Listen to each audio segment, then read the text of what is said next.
Just something small I want to share. Just hear me. Just give me a moment. Just give me a moment.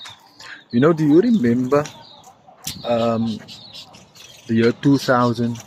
I think it was the Y2K bug that we thought that's going to come and disturb our way of life. Well, it has happened.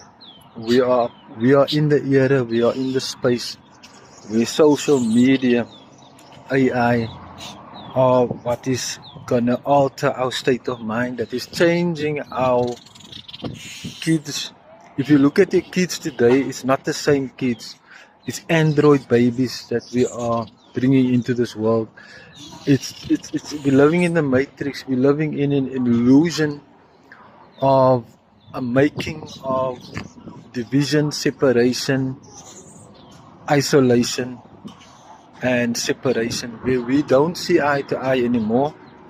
And I think there's a virus that is being spread, and it's making its way through social media by the social apps like TikTok and all these things that spread this way of thinking and makes us believe that there's a new way to live our lives, but it's a very selfish way that is being pushed through. They call it as self-love, they call it as putting yourself first, but what it does is it's creating a selfish, isolated human being. You can see in the way we are living our lives.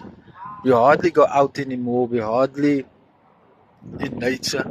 We're mostly caught up on these phones, on these apps, where we are being entertained, being seduced by these social media influences and life that we are living. And our kids are the generation that's going to shape this new era that we are facing and going into.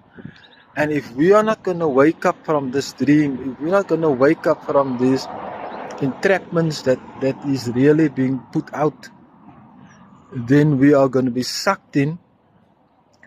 We are going to be changed as a human species, and we're going to be changed as a person and as a way of socializing, interacting, and being with a new way of life. And unfortunately, the old way as we knew it will be a thing of the past. But I do believe there is a lot of awakened beings like myself and a lot of others that can resonate with this message, that can understand that yes, that